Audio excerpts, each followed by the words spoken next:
Again to another one of the Veteran Forum programs.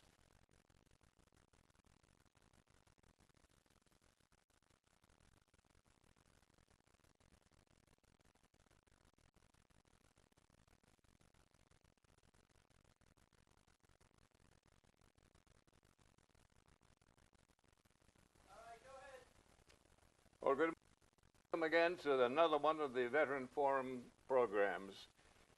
If you haven't seen any of the shows before, this is an attempt by the studio and myself and people to help record the services that the guys and gals in World War I, World War II, and Korea, and today have given to the country.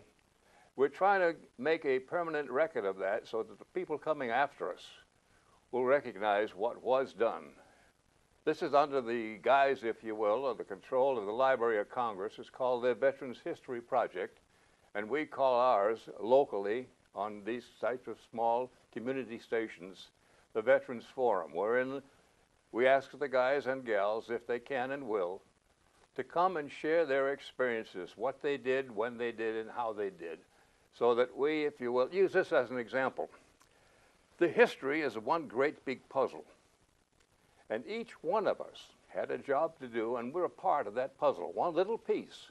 But the more stories that we can get like this and fill in that puzzle picture, the better the history will be recorded by the people who made it, not Hollywood, but the real people, if you will. So the people coming after us who may be curious or need the information will have an exact picture based on fact.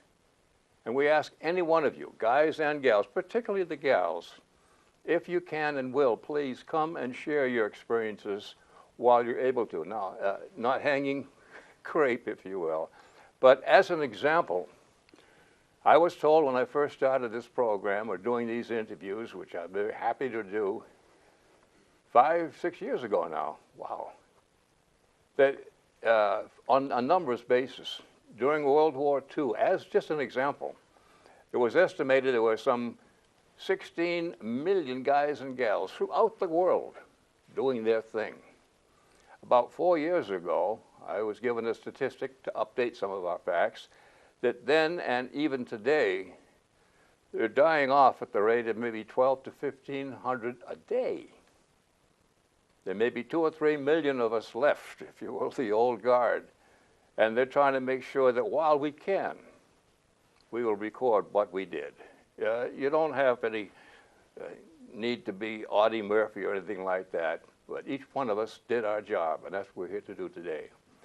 This particular program, I believe, will be very interesting to you because it's a complete switch of what we usually have done with respect to the guest, if you will. I'll call him Norman. I'll ask him when I get ready to introduce himself, spell his name, and we'll take it from there. So if you will, please, listen carefully, sit back, and relax. Norman, if you would please introduce yourself, spell your last name for us, and give us your service dates and your rank at discharge. Be happy to, Bob. My name is Norman McKinistry. That's McKinstry. I served in the British Royal Navy from September 1942 to May 1946. And when I started, I was an ordinary seaman. And when I finished with my service, I was a sub-lieutenant A, which means air, and was discharged in May of 1946. Okay. Now, this should raise the question, how come if you were in the British Navy, we're here doing this as an American citizen, which you are now? Would you, again, go back, tell us where and when were you born, what was life like before you went into the service, but more important, how you came to be in the United States Navy? Well, I was born on a very small island in the Leeward Islands of the Caribbean called St. Kitts. And my dad worked for the British government, and therefore I was British at the time of my birth. From that point, he was transferred to very many different places in the Caribbean area. And when I got out of college, it was June of 1941. My dad wanted me to go to school, but I was like 19 years old at the time, and most 19-year-olds were in uniform, and I didn't think that it would be right for me to go to school. So I joined the Navy, actually on September 7th, 1942, at Kingston, Jamaica, which happens to be the place where I graduated from college. The college was called Monroe College, and I got a good education there. Okay. Enough so that I could be put into the Naval Cadet Aviation Training. Okay. Now, how did you make that choice? Or what, if you will, was it patriotism or just the idea that you wanted in? I think it was a little bit of both, that I would have stuck out like a sore thumb if I was the only guy at school in civilian clothes at my age.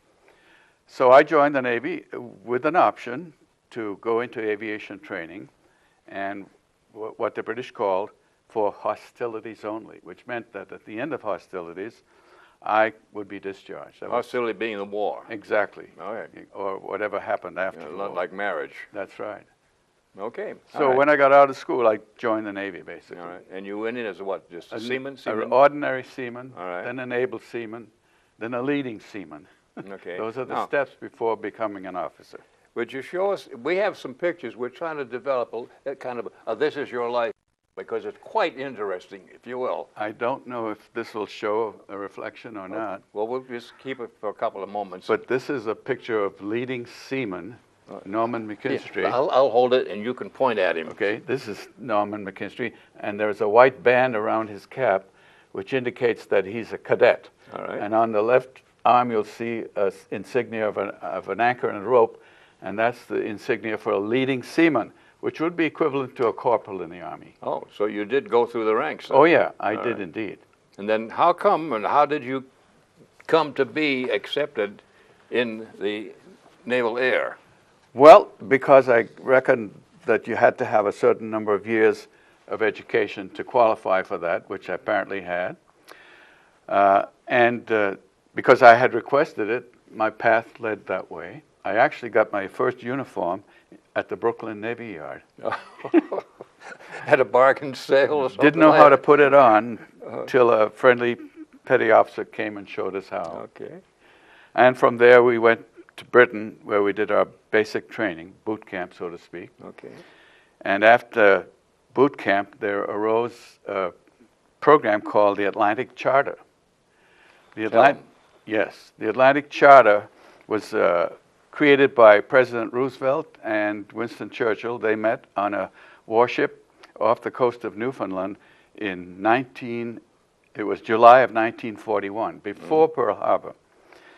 The Atlantic Charter was a program which later became known as Lend-Lease, whereby the United States provided warships, tanks, everything necessary to conduct a war, in exchange for 99-year leases on certain strategic islands in the Caribbean. And if you remember, when our space program began, they used to shoot rockets off downwind, so to speak. Downrange. And they had tracking units in all these islands that they had become part of the Lend-Lease program. And there were bases in each of these islands. So as the missiles went by, you would hear reports from Antigua or Turks and Caicos or wherever, Trinidad. And that was part of Lend-Lease. Lend-Lease actually was supposed to go for 99 years in exchange for 40 destroyers and all this war material, which helped Britain probably not become a German-speaking nation. Or the world. Or the world, yes. Okay. Now,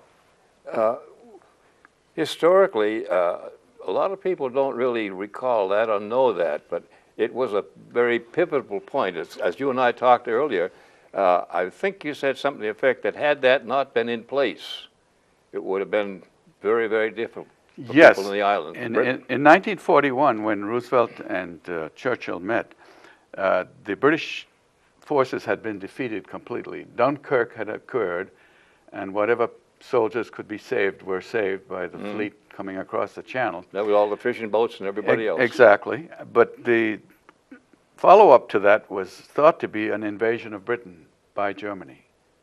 But Adolf changed his mind or something. Well, I think what really deterred him was that he didn't have enough ships to bring the troops across. Huh? But that was a turning point in the war as far as the Allies were concerned, because Britain was losing like 248,000 tons of shipping every week in the Atlantic to the German U-boats.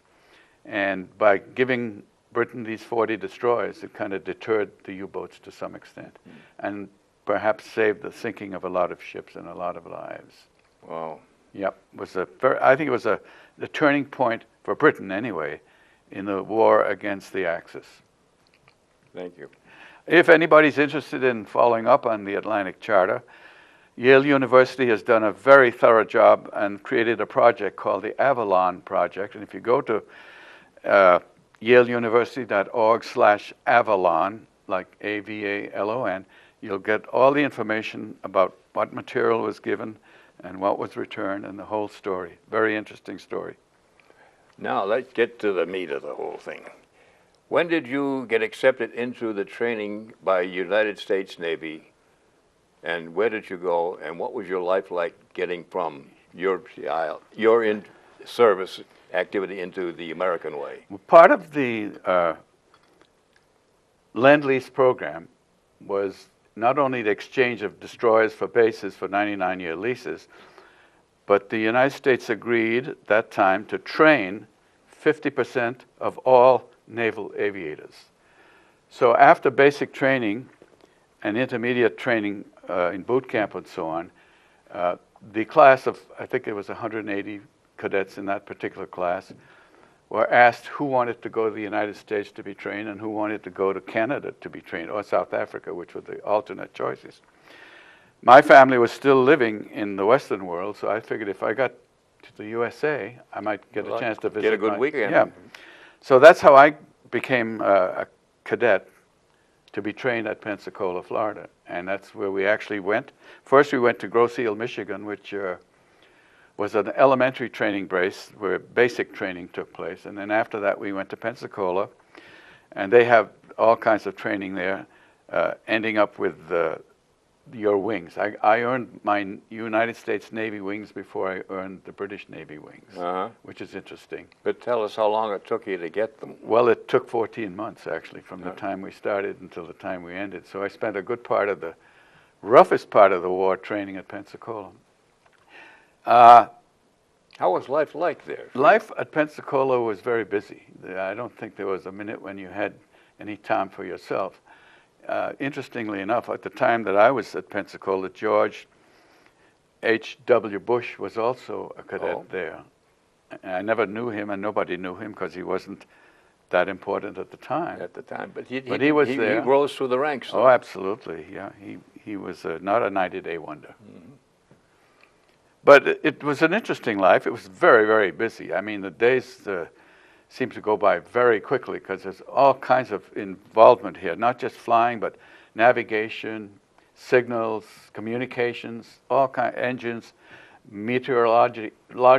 logical experiences, everything. You had to do everything. Mm-hmm. We even had target shooting at a skeet range to get the idea of leading the target. One rat lead. Yeah, that was a very important part of learning how to be a fighter pilot. Did you have to say, one of the fellows that I used to go with he had survivor training in the event he was shot down. As a matter of fact, you've got to take which side of the pond are you going to be on. Part of the training, which occurred in India, was to parachute into the jungle.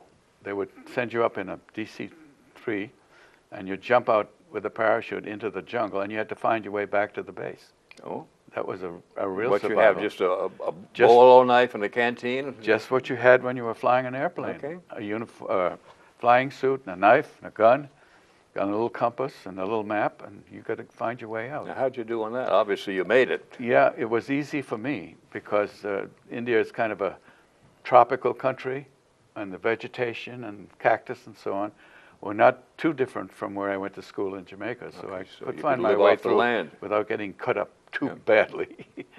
But that was part of the training, and a very important part of the training. Now, how was the social life, if you will, among the cadets? Well, that's very interesting.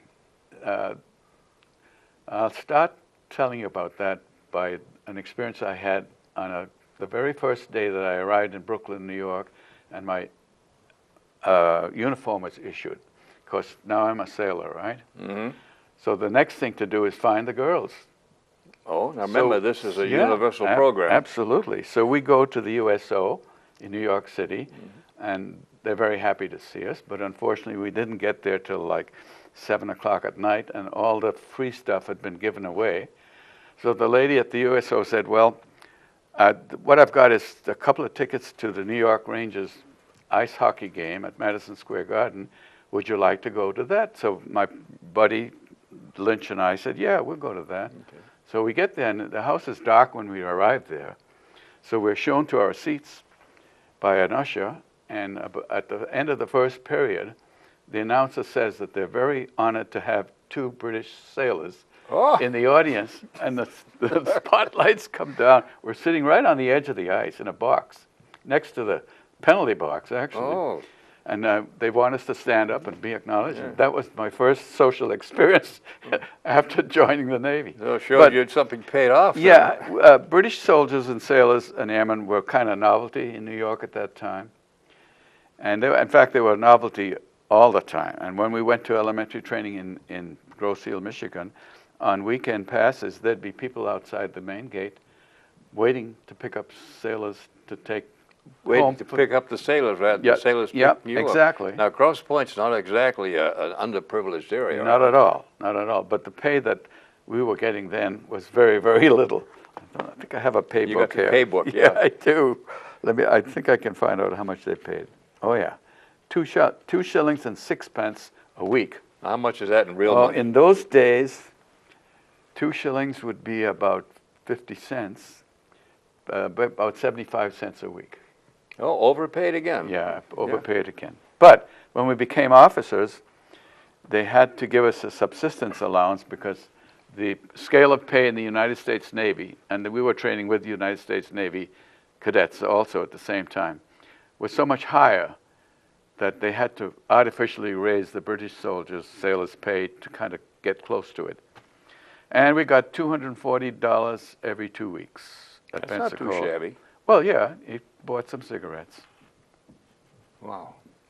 Now, have you made any, this is skipping about, I know, but have you made or maintained any contacts with the guys back then as you're going through? Yeah, well, I think the biggest contact that I made was after training at Jacksonville and learning how to fly these hotshot Navy fighter planes. They sent the group to Brunswick, Maine to form a squadron, which became Squadron 1849. While in that squadron, I went to a dance one night and danced with a young lady, and we seemed to be very compatible, so we continued the relationship in following successive weekends. And after the war, I came back to the United States and we got married. And that was in September 7th, 1946, which is the same day on which I enlisted. But that was part of the social life. They gave dances every weekend, and guys would go to the dance. The dances were actually sponsored by the enlisted personnel, and I at the time was an officer, and we weren't supposed to. Civvies? Yeah. I had to put on civilian clothes in order to go to the dance. But it worked out all right. My wife and I were married for 63 years. Well, you made it permanent, didn't you? Yeah, I think we did, yeah. How about your family? Well, my family, my dad worked for the British government, and he started his life as a policeman. And he got promoted up through the ranks and ended up as the Attorney General in British Honduras, which is now called Belize. And then he had an opportunity to move to Africa, and if he took that opportunity, he could retire at age 47 with a full pension. Ooh. So he opted to do that, and he went to Nigeria, and he became a Crown Counselor, which is like a King's District Attorney. He represented the Crown in cases against the Crown. And still on the payroll? Yes. Oh, absolutely. Double dipping. Yeah. But then when he went back to British Honduras, he had a new life. He married a woman he had met in Africa, which caused a divorce in my family. But the new wife that he took bore him 3 children, so I have 3 half-brothers and sisters that are younger than my own kids. Yeah. Now, how about your own guys? That's when I met the family, not just your dad. Your family. Well, how about your own kids? I had 2 children, 2 girls. They grew up. They went to the Derry School in Manchester, New Hampshire. Oh, local boy made good, huh? Well, it was a good school. Yeah. And then they both went on to Middlebury College after that, graduated. My oldest girl became a world traveler and also a writer, and a chef, and she owned restaurants in Nantucket, which is since sold, and is living now in Carmel, California, high up on a mountain somewhere. My other daughter, the younger daughter, became an entrepreneur. In fact, I can't remember the year, but it wasn't that long ago. She was chosen as the Entrepreneur of the Year in the state of New Hampshire. She started a business in her basement, and it grew into a multi-million-dollar business. So you're living on the fat of the land. She is, anyway. I know, but they do throw Dad a bone Once in a while, yeah. Now, let's get back to your service, though. You were trained as a fixed-wing pilot. Yes. Not helicopters. No. On Corsairs. Yes. Which at that time were not, if you will, seaborne. Well, the problem with that development. The problem with the seaborne aspect of the Corsair is that the Corsair was actually introduced in 1939 as a prototype and was finally accepted on a naval contract to be supplied to the Navy. Problem was that the Corsair has 14 feet of fuselage between the front of the cockpit and the nose of the airplane. And carrier landings are usually accomplished at very slow speed with the nose up. Mm-hmm. So when they tried to land these planes on carriers, it didn't work. You couldn't see the carrier because the nose is so long. You'd have to kind of push your head out of the window to see where the carrier was, to see it at all. So, and it didn't really work that well. Also, the technology of the landing gear of the Corsair was such that when it hit the landing deck of a United States carrier, it would peel up the teak. Oh, all wooden decks. Yes, and so they didn't know what to do with the Corsair, so they gave it to the Marines. And of course, the Black Sheep Squadron, everybody remembers that. Yeah. The Marines distinguished themselves in the Pacific flying Corsairs. And as a matter of fact, when we graduated from Pensacola and went to Jacksonville to learn to fly Corsairs, there were no USN instructors. They were all Marine instructors. Yeah, it was VMF 5, Marine Fighter Squadron number 5 at Jacksonville, where we trained. So we had Marine instructors. Anyway, get back to the problem with carriers. So they had this landing gear problem, and also the landing gear was a little too stiff as it came from the factory, and that would tear up the deck, but it would also bounce. No shocks? Yeah, but they were too stiff. Oh, okay. It would bounce, and then the tail hook would lift up, and the damn carriers would end up in the barrier. So it wasn't too successful. And then they gave it to the British because the British had metal decks on their carriers. They also had a different technology for landing. The British type of landing on a carrier was a continuous turn, and at the end of the turn, you'd be over the stern of the ship. Just drop in. Level the wings, and the guy would say, cut the engine, and you'd drop down. The United States approach, in those days, the landing on carrier was a long, drawn-out, straight-in approach, which could be used because most of the aircraft they were using then were Grumman aircraft, which had very short, sloping fronts. So when you sat in the cockpit of a Hellcat or a Wildcat, you could see the carrier. All right. And therefore, that made landing a lot easier. And your sail hook would be there. Yes. I mean, you could see the thing right up to the time you hit the deck. And so that's was some of the differences.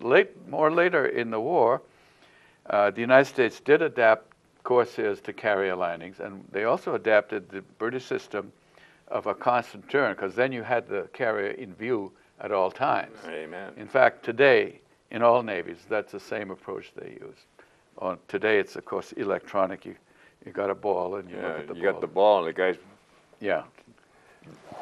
Yeah. Whoop! You know, away you went, that's Charlie. how it used to be. Now it's kind of automatic. I know. They say it's almost now. I've seen experiments where it's hands-off takeoff. Yeah, that's true. You just sit back, take 5 breaths, and away you go. Yeah.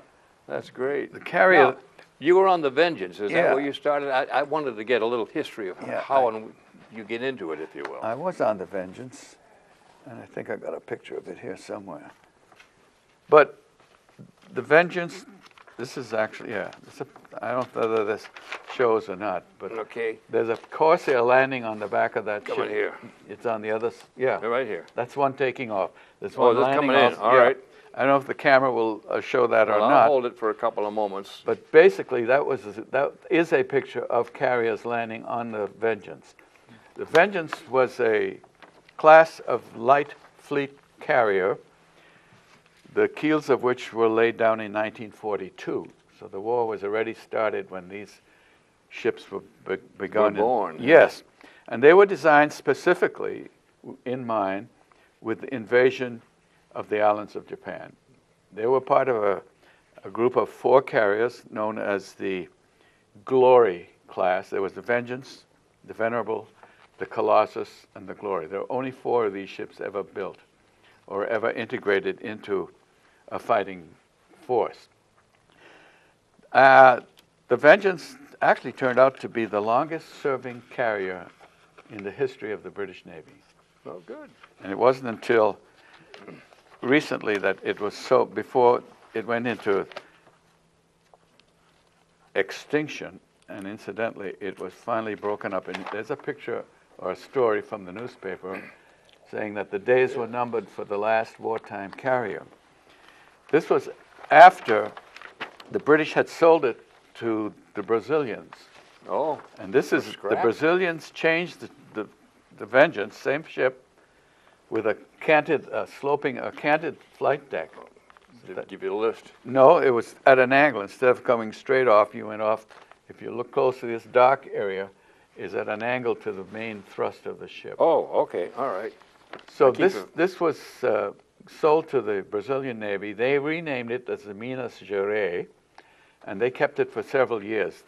The sister ship to the Vengeance was the Venerable, and that was sold to the Dutch, who in turn sold it to the Argentines.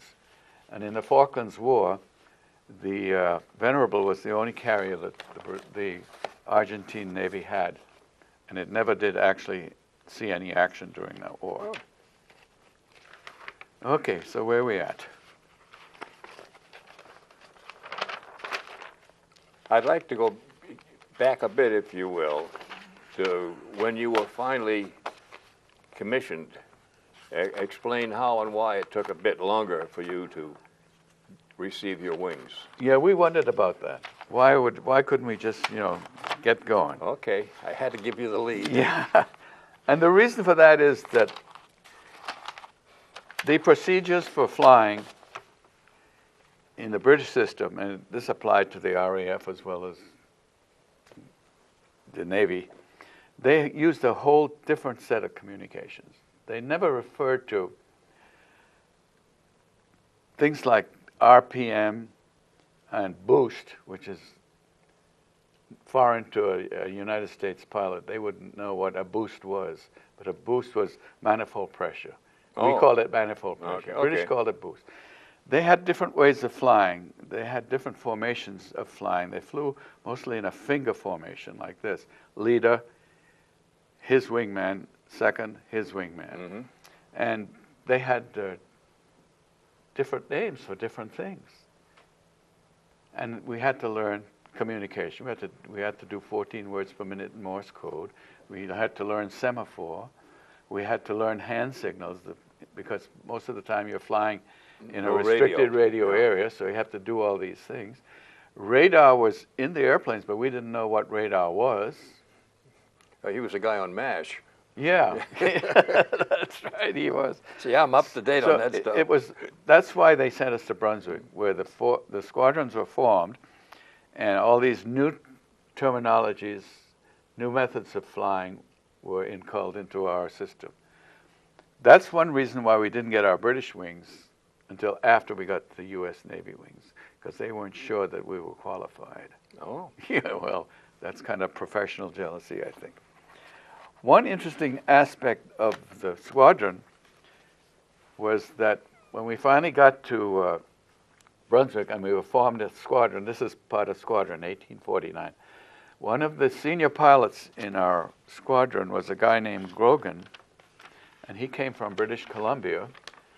Is that him here? No, this is Grogan. Okay, I'm afraid I don't have a picture of him, only his cemetery memorial, because he was killed in 1949 in a flying accident after the war. But he became friends with an Indian tribe in British Columbia. And because it was a patriotic thing to do, they decided to adopt the squadron. Oh. It was done quite frequently during the war, especially with the British services. And they presented the squadron with a totem, and that's what, this is the commanding officer, Mr. Captain Chilton. This is me, actually. Oh, and good-looking dude. This is a young guy named Borthwick, who became a captain in the Royal Navy. He stayed on after the war and married a girl from Australia, and he lives in Australia now. That's interesting. You want more pictures? If you will, yes. That's me as a young officer. That's a sub-lieutenant, as we would say, A. And that's how I looked when I got my commission. Actually, I was too young to get a commission as a sub-lieutenant A, so I became a midshipman, which is kind of a step between a chief. No, the British Navy. Oh, okay. I could have qualified in the U.S. Navy, but in the British Navy, you had to be 21 before you became an officer. So you were just too wet behind the ears. Yeah, I was a midshipman. There were only 3 of us in the group, and that guy Borthwick was one of them. I showed you in that former picture. Now, is that your squadron, your graduating class there? This is the squadron that was formed, yeah. This might be a little shiny. Is this up in Brunswick or here? Yes, Brunswick, Maine. And these, I'm actually the littlest guy sitting on the floor there.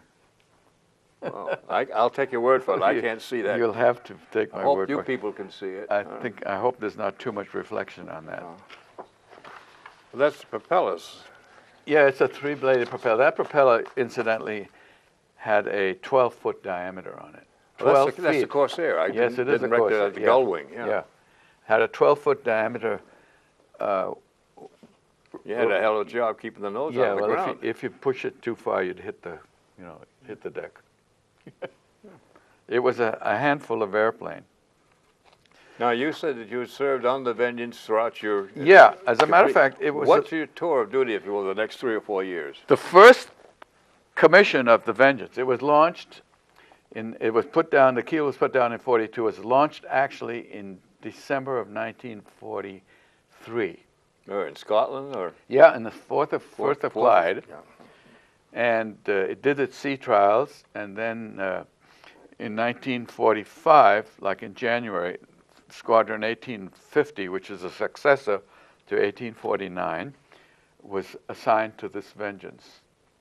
And from that point, they went did some duties in the Atlantic, and they were assigned to Malta. It was at the time of the invasion of Sicily. Sicily had been invaded and conquered in 9 days. That's all it took to secure Sicily, and the troops then moved into Italy. And while we were in Malta, we did some missions over the southern Italy and over Sicily. After that war kind of bogged down after the landing at Anzio, they decided we were needed in the Pacific. And so the ship left Malta, went through the Suez Canal, and ended up in Colombo, Ceylon, which is right off the tip of India. And while in Colombo, the squadron went through intensive dive bombing training. I mean, we spent hours... Even though you were a fighter pilot? Yeah. The reason for that is that the Corsair, having an inverted gull wing and a tail plane, was a very, very good dive bomber. Probably the best dive bomber in the world was the German Stuka. Stuka, the 109. But I would think that the number 2 would be a Corsair.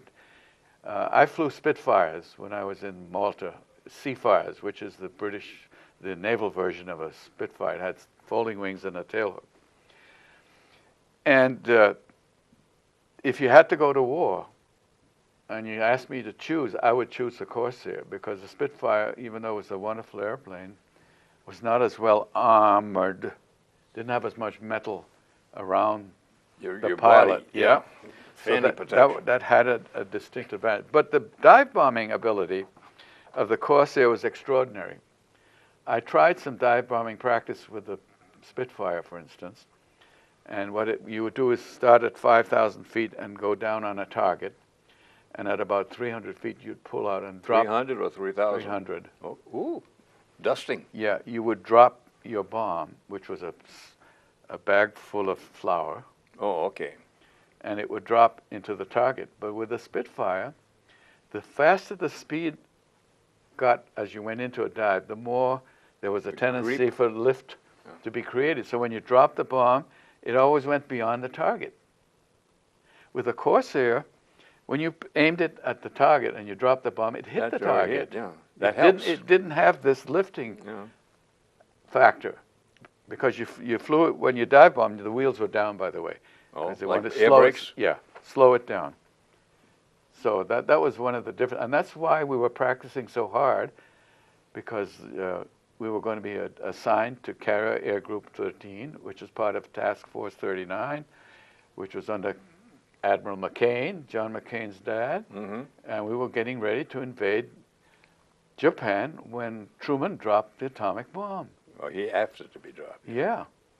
That was probably one of the most difficult decisions any guy's ever had to make. Yeah, you had to give him credit because, that was a momentous decision.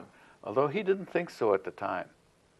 He thought more about saving lives than he did about killing people. That's true. He did. And I think we're living on borrowed time. I am. That had that bomb not been dropped, I probably wouldn't be here today. Or speaking German. Or speaking German, right. Yeah, das ist gut. That's right. That's good. Wow. So some of the spots I hit on that first commission were Malta, Alexandria, Ceylon, Australia, Philippines, Leyte, and Hong Kong. My ship ended up in Hong Kong. The war had ended, and the ship was sent there on a humanitarian effort to rescue many, many internees who had been treated very badly. POWs? Yeah. They had been, and Hong Kong fell in 1939, so it was like 6 years of internment for many people there. Very, very bad situation. So, Carrier Air Group 13, which is the Vengeance and the Venerable, part of Task Force 39, was separated at the end of the war, and they both went to Hong Kong, actually. And they did a lot of good work rescuing people. I, of course, then applied for discharge, because I was hostilities only. And the hostilities and you were were tired over. of being hostile. I was, truthfully, yes. Tell us how you got your discharge. Well, that's very interesting. That's most interesting. Listen to this. So I'm in Hong Kong, and I make a request to the captain with another fellow named Derek Lynch, who had joined up with me in Jamaica on the same day at the same time. So we applied for discharge, and they said, okay. And part of the hostilities only deal was that you could only be discharged where you enlisted. So now here I am in Hong Kong. I enlisted in Jamaica. So they got to get me back from Hong Kong to Jamaica. So what did they do? Well, the Missouri was signing the peace treaty up in Tokyo. And there were a lot of high-ranking officers who needed to get back to the United States or Canada, and they couldn't get there from Tokyo Bay because there were no airliners. So they sent them down to Australia, put them on a ship from Australia to Vancouver, British Columbia. And Derek and I, Lynch and I, happened to get onto that ship. Oh, travel in good company. Absolutely, the best of everything. And we ended up in Vancouver, BC, and now our orders said we had to get to Tampa, Florida. And they didn't say how. So we said, so well, you hitchhiked. Put the money in your pocket. Kind of. We said, well, let's get off in Montreal. Yeah. And we'll go south into New York. And then from New York, we'll find our way to Tampa. Well, in New York, I had a rendezvous with my girlfriend, and we became engaged. Yeah. So that was a kind of a nice diversion. Oh, yeah. And travel. Yeah, and pretty soon we left, and we got to Jamaica. Now I'm in Jamaica, and I'm got civilian clothes, but I'm still in the Navy. And it was 3 months before my papers caught up with me. So for 3 months I had a holiday in Jamaica. You're persona non grata, but I had being paid to be it. No money. Yeah. So how do I live? So I got a signal from the Navy saying, you go to the Army barracks and see Lieutenant so-and-so, and he'll give you some money. Which Signal he did. means message. Yes. I have to, I'm a translator now. Navy guy, Yeah. So that was a wait and see time, and because of the long wait, there were a lot of things I missed out on, some of them on purpose, like the awarding of medals, for instance. Oh, okay. Because of my journeys around the world, which is what happened by the time I got back to Jamaica. You had a passport full. Yeah, I got all kinds of stuff. I can't even remember what they were, actually. But they were basically With the area? area medals, basically. Nothing outstanding, just for having been there. I think there were 4 or 5. Like the war medal. Everybody got a war medal because you're in the war. And then there was an Atlantic medal, and there was a Mediterranean medal. There was a Burma medal. CBI. And there was and all a Pacific medal, yes. And so, you know, there were medals, just like you have here. Yeah. But I never collected any of them. I didn't want them to know where I was. No. But now that you're here, you want to put in a chit? No, not really. No. I had a fellow, one time, he was a bombardier, and he cited that he'd had 32 and a half missions. And whoa, you don't have a half mission. He said, we did. We got shot down over the China Sea. And we were finally picked up by a submarine in that, and it was quite a story. I said, now, I don't know about the routines, but if you're still in the air, they have you flight pay. Have you ever put in for it for all this time? And he said, no, but I'll try. Yeah, that's a good thought. I never thought of that. That's an excellent idea. When you got all done with where you've been and so forth, how did you end up as a civilian, where you finally became a civilian U.S. type? Yeah, when I got my discharge, I was in Jamaica, and my father at the time was in Barbados. He had to come back from Africa for leave. He comes from Barbados. My dad was born there. So I wanted to visit him before I came to the United States. I came to the United States on a student's visa because I had been accepted at MIT to study aeronautical engineering. And this was my ticket to get to the United States. I really wanted to get married, which was part of the plan. But I was accepted there and had intended to go there until I got a letter from the dean asking me to send a quantity of money which I did not have. Oh. So that created another problem because I didn't want to be in the United States under false pretenses. So I hustled to find another school that was authorized by the U.S. government to accept foreign students for study. And it just so happened that the school I found and selected was one from which my wife, who I'm now married to, had graduated. What was the school? It was called the Auburn, Maine School of Commerce. She was a secretary. She went to the Auburn, Maine School of Commerce. So I decided that I'd become a secretary. And I signed up for their courses. Then, of course, got married and never graduated from there, but started to raise a family. I have 2 daughters, and I mentioned them earlier. Yeah. And now I have 2 granddaughters. Oh. One in Utah and one in Carmel, California. Yeah. Now, you also, when you came back to the States, and you did get your citizenship, so you're carrying 2 passports, really. I still have 2 passports. Oh, all right. Once you're a British subject, you never lose that nationality. You may not practice it, you cannot, but you can't lose it. You can say, I want to give it up, but you can't, basically. No. They won't accept it. So you're never a man without a country. That's probably true. Yeah. But the last time I used that passport was I was 16 years old. I was going to school in Britain because my dad decided that the education for young was not adequate in the West Indies. So he sent my 2 sisters and I to school in England. Now, did you go on scholarship, or did you have to pay out of pocket? No, he had to pay for it. I'm being nosy, I know. He had to pay a lot for it, actually. Yeah. Oh, hell yeah. But we were at school in England, in the south of England, when the war started in 1939. And the British government had urged all students 16 or under to get out of the urban communities or out of the country, if possible. Barker bombs? Yeah, they were expecting an invasion, Yeah. you know, basically. So they shipped me out and my 2 sisters to Jamaica, actually. Okay. So that's how I started the war in Britain.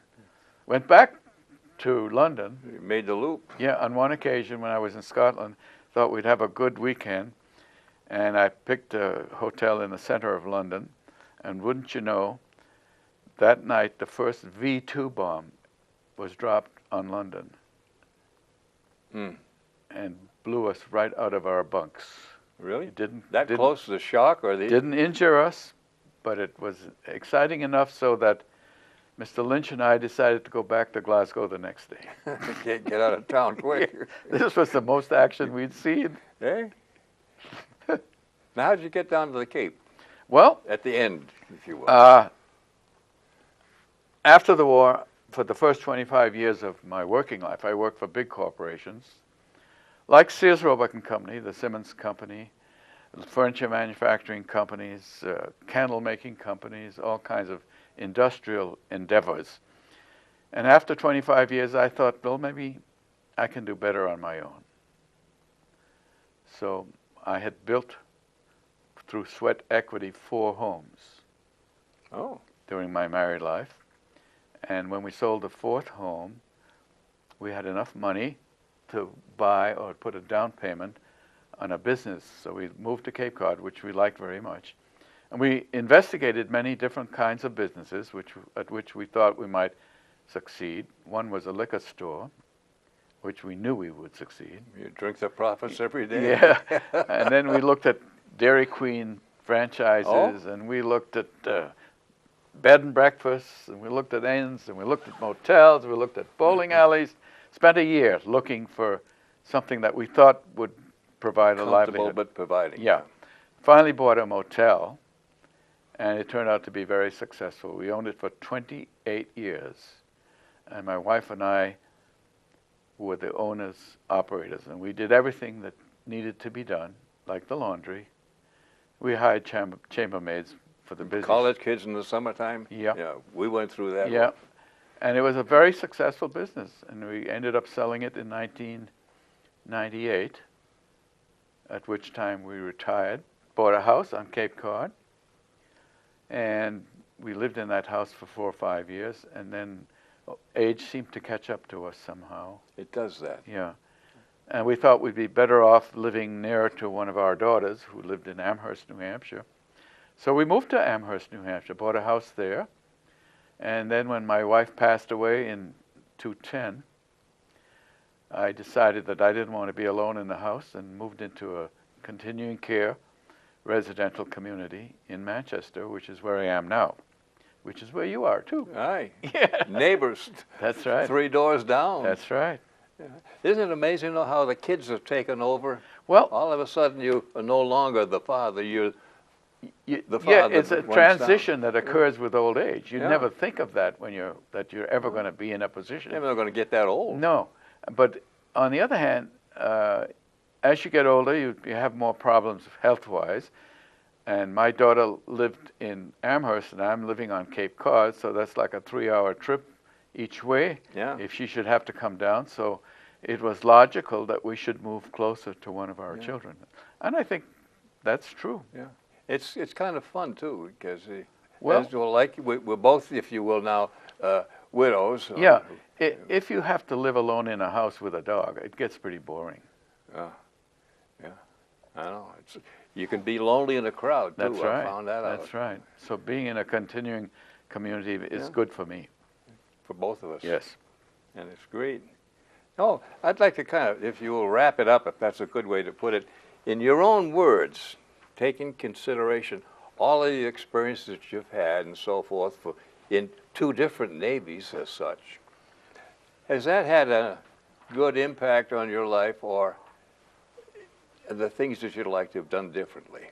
No, I don't think so. I think the fact that I was born and raised as a young person in the Western Hemisphere, as opposed to Europe or Asia, exposed me to a lot of influences of America. For instance, on Sunday nights when in the 1930s, 35, I can remember sitting in front of a radio. Radio was quite a uncommon thing. No, I can remember the Eddie Cantor show every Sunday night. Oh, yeah. He'd love to spend 1 hour with you. And it was sponsored by Maxwell House Coffee. I remember that, going back to 1935.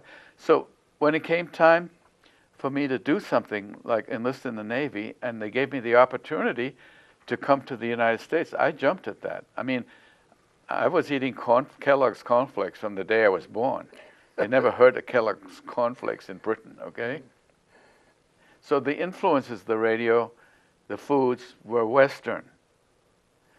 So in summing it up, I would say it suited me fine to be in the United States, and it certainly suited me very fine to become a U.S. citizen. Amen. And I mean, I consider myself a U.S. citizen. I have no allegiance to the Brits for any reason whatsoever, except that it was a nice time serving in the British Navy. I am going to write a book. In fact, I've started it, and I've decided finally that the title should be On Borrowed Time, because I don't really think that I would be here. That's kind of ominous, though. Yeah, Isn't it? Pessimistic. Well, I think I'm here because of Truman, basically. And in 1948, when Truman ran for election, he succeeded when Roosevelt died, but he ran for a second term. I voted for him. It was the first time that I was eligible to vote as a citizen. And the reason I voted for him is because I think he saved my life. Okay. So in summation, I would say that it was a very good experience. I had no experience in the first job I had was the Navy. I never had a civilian job. Oh, yeah, all right. So when I became a civilian, I was looking for work, and believe it or not, most people didn't hire aliens. The first job I applied for was with AT&T, which was the biggest company in the world at that time, right after the war. And they said, oh, we'd love to hire you. You have a lot of experience, but we don't hire aliens. Yeah. Come back and see us when you're a citizen. It wasn't a prejudice. No. It's just a fact policy. of life. Yeah. Yeah. So my first job was an office boy for the Pepperell Manufacturing Company, which is now part of a much bigger corporation. I was an office boy. That was the job I got. Okay, but it was a start. Yeah. The thing that I'm finding out now, I've been fortunate, and I hope doing a halfway decent job, of about 5 years now of these types of interviews. And one of the things that keeps coming out to me in different forms is that whatever you do today, somewhere down the continuum, you will use it in part of your next assignment, if you will, the next position in life. And the more you accumulate, the better your life seems to be, and the more you have to be thankful for. Yeah, absolutely.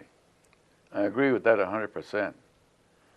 But it takes a long time to get there, to have that realization finally makes some sense. Yes, absolutely. Okay. And sometimes you wonder, why? Yeah, why me? Yeah. Yeah. What Oh, life I've heard that so many times. What is life all about, Yeah. really?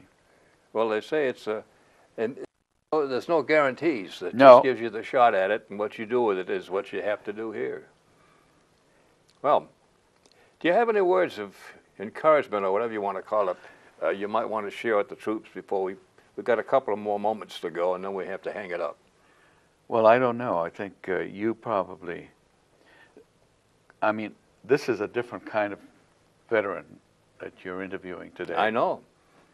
And you probably don't get many of this type of veteran. I mean, I spent more time in the United States training than I did aboard ship fighting. So in that respect, I'm very lucky. Yeah. I lost a lot of my cadets. A lot of cadets died. I think we started out with 180 and ended up with 90, graduating from Pensacola. So along the way somewhere, there were accidents, but there were also inabilities to complete the course. Okay, just by Yeah, couldn't pass the sight test, had varicose veins, couldn't shoot straight. Just physical inability. Yeah, couldn't get the hang of navigation. Couldn't fly an airplane. Be surprised. How many guys washed out in the initial, what we call E-base, or elementary flying base? Okay. I mean, out of 180, probably 105 graduated from elementary school, the basic flight training. Okay, but you had to winnow them out quick. People want, yeah. If you couldn't solo in 12 hours, you were gone. Maybe some of those guys would have made it after 20 hours. Okay. But they didn't have time for that. They had to get cannon fodder. You're a big target. Yeah. I'm not going back.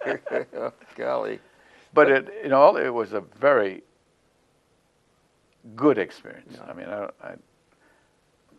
I don't think everybody can say that about their service during the war. Some can't. Yeah. And unfortunately, some just can't say anything. Yeah. And that's, if you will, that's kind of a lead in for the appeal at the end, if you will. I'd like to say in the old-fashioned way, thank you, buddy. Thank you, sir. Appreciate your time. Not at all. My pleasure. Now, to you folks out there, if you will, I know I'm a new kid in town, but I'm here, if you can and will, to do these kinds of programs so that you can answer the question a lot of the kids ask their fathers, their uncles, you know, what did you do in the war? Now, we've been around long enough so that when my grandkids asked me that, I had to think for a minute, and I said, okay, now, which war? Because when I was in this one, World War II, that's a long time ago. There have been several major ones since then. And it's to you guys and gals who have been in the ones since, for example, Korea, Vietnam. Now, I will do anything I can to have a non-vet come and let me help welcome him home.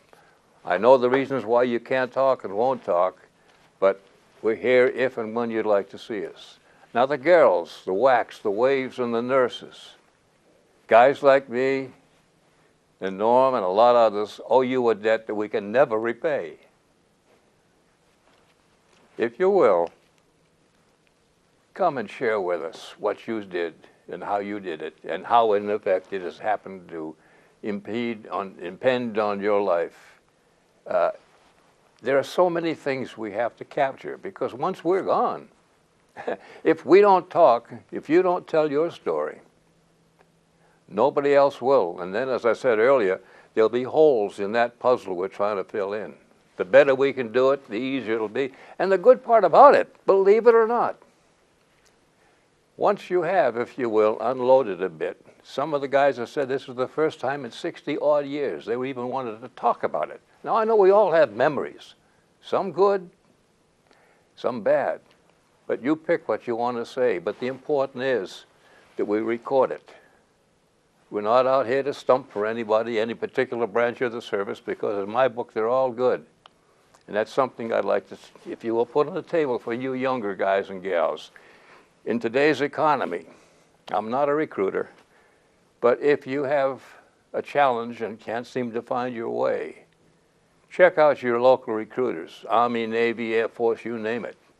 Every one of them's got some wonderful training that's available to you, and it'll make you a person and help you perhaps make a good life for yourself. In summation, this is Bob Stevens again saying thank you for listening, and if you can and will, come and share your stories with us. If you look at the end, there'll be a little bit of a place how and get a hold of me and so forth. You're all welcome, and we'll do anything we can to make sure that you get the proper treatment. Again, thank you for listening. Be healthy. Thank you. Goodbye.